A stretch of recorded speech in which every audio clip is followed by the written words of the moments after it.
नमस्कार दोस्तों, कैसे हैं आप साथियों। आपने कई रहस्यमय जगहों और मंदिरों के बारे में सुना होगा, ये देखा भी होगा, लेकिन मेरे इस वीडियो में एक ऐसी रहस्यमय गुफा का जिक्र किया जाएगा जिसके बारे में जानकर आप दंग रह जाएंगे। आइए जानते हैं रहस्यमय गुफा के रहस्यों के बारे में। ये एक प्राकृतिक गुफा है जो उत्तराखंड के पिथौरागढ़ जिले में गंगोली हाट नगर से 14 किलोमीटर की दूरी पर स्थित है। इस गुफा में धार्मिक तथा ऐतिहासिक दृष्टि से महत्वपूर्ण कई प्राकृतिक कलाकृतियां स्थित हैं। यह गुफा भूमि से 90 फीट नीचे है और लगभग 160 वर्ग मीटर क्षेत्र में फैली हुई है। इसे पाताल भुवनेश्वर गुफा के नाम से भी जाना जाता है। इस गुफा की खोज राजा ऋतुपर्णा ने की थी, जो सूर्य वंश के राजा थे और त्रेता युग में अयोध्या पर शासन करते थे। स्कंद पुराण में वर्णन है कि स्वयं महादेव शिव पाताल भुवनेश्वर में विराजमान रहते हैं और अन्य देवी देवता उनकी वहां स्तुति करते हैं। यह भी वर्णन है कि राजा ऋतुपर्णा जब एक जंगली हिरण का पीछा करते हुए इस गुफा में प्रविष्ट हुए तो उन्होंने इस गुफा के भीतर महादेव शिव सहित 33 कोटि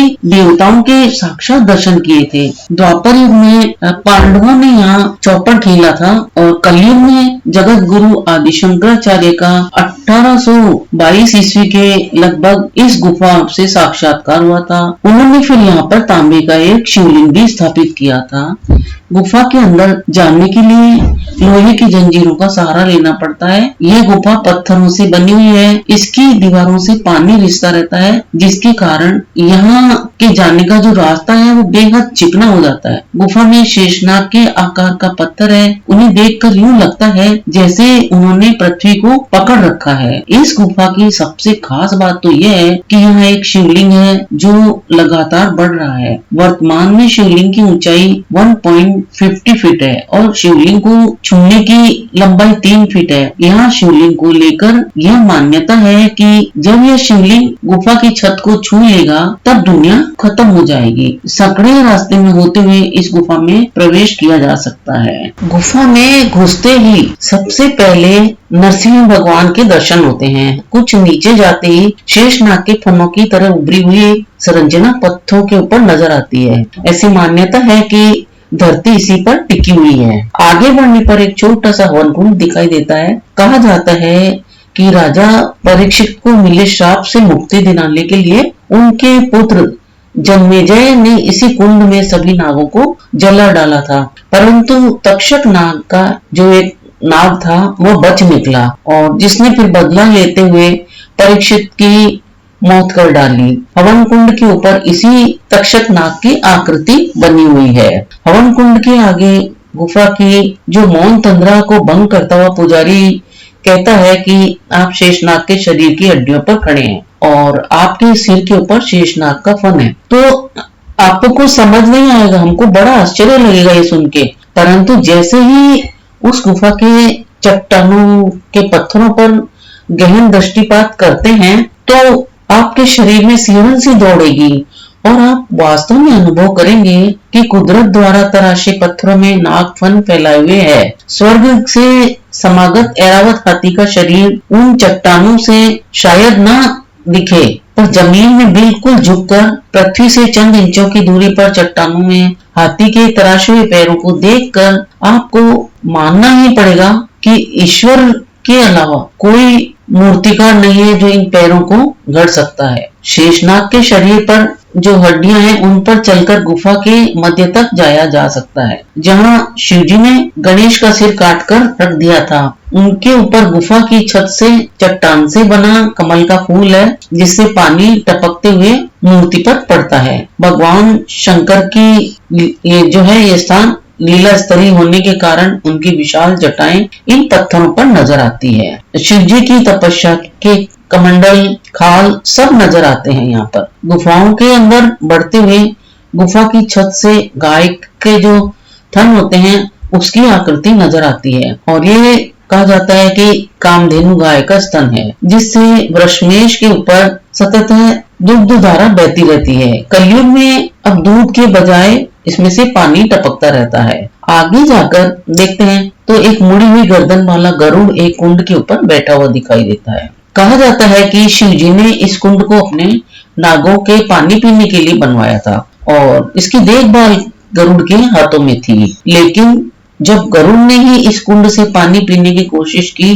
तो शिवजी ने गुस्से में आकर उसकी गर्दन मरोड़ दी और वो टेढ़ी गर्दन वाला हंस है, उसकी मूर्ति आज भी यहाँ पर देखी जाती है। ब्रह्मा के इस हंस को शिव ने घायल कर दिया था क्योंकि उसने वहां रखा अमृत कुंड झूठा कर दिया था। ब्रह्मा, विष्णु और महेश की मूर्तियां साथ साथ स्थापित है यहाँ पे। पर्यटक आश्चर्यचकित रह जाते हैं कि जब छत से ऊपर एक ही छेद से क्रमवार पहले ब्रह्मा, फिर विष्णु और फिर महेश की इन मूर्तियों पर पानी टपकता रहता है और फिर वही क्रम दोबारा शुरू हो जाता है। एक स्थान पर यहाँ 4 प्रस्तर खंड हैं जो 4 युगों का अर्थात सतयुग, त्रेतायुग, द्वापर और कलयुग को दर्शाते हैं। इनमें पहले 3 के आकार में कोई परिवर्तन नहीं होता है, जबकि कलयुग का पिंड लंबा होता जाता है और इसके ठीक ऊपर गुफा से लटका एक पिंड नीचे की ओर लटक रहा है और इसकी मध्य की दूरी पुजारी के कथानुसार 7 करोड़ वर्षों में 1 इंच बढ़ती है।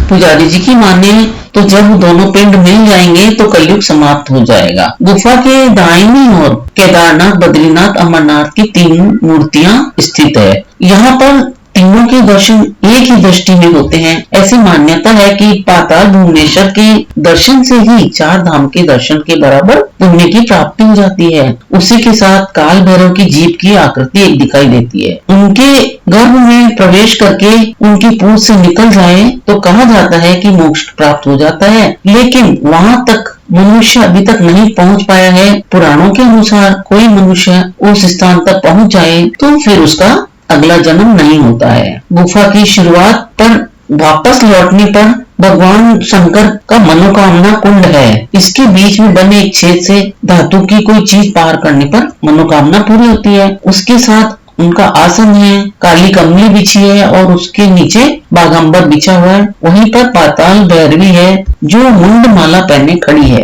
कुछ आगे ऊंची दीवार पर जटानुमा सफेद संरचना भी है। यहीं पर एक जल कुंड है जिसके बारे में मान्यता है कि पांडवों के प्रवास के दौरान विश्वकर्मा ने उनके लिए यह कुंड बनाया था।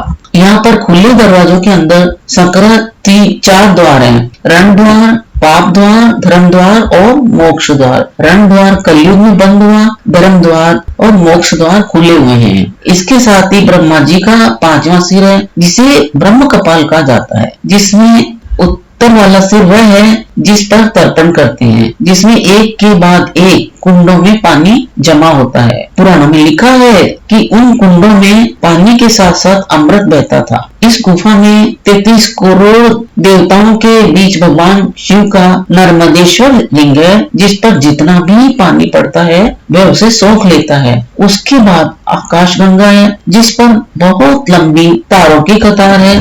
इसके साथ ही सप्तऋषि मंडल है। 19वीं सदी में आदि गुरु शंकराचार्य द्वारा स्थापित तांबे का शिवलिंग भी यहाँ स्थित है। माना जाता है कि गुफा के आखिरी छोर पर पांडवों ने शिव जी के साथ चौपड़ खेला था। ये सब पाताल भुवनेश्वर की महानता है। पाताल भुवनेश्वर जागरूक है, उनका पूजन करने से अश्वमेध यज्ञ से 1000 गुना फल प्राप्त होता है। अतः उससे बढ़कर कोई दूसरा स्थान नहीं है। 4 धाम करने का यश ही प्राप्त हो जाता है और ऐसी अद्भुत जानकारी भी यहाँ पर देखने को मिलती है। तो दोस्तों, आपको ये जानकारी कैसी लगी? अगर जानकारी अच्छी लगी हो तो मेरे इस वीडियो को लाइक, शेयर और सब्सक्राइब करके मेरा उत्साह अवश्य बढ़ाएं। अपना मूल्य समय देकर वीडियो देखने के लिए आपको बहुत बहुत धन्यवाद।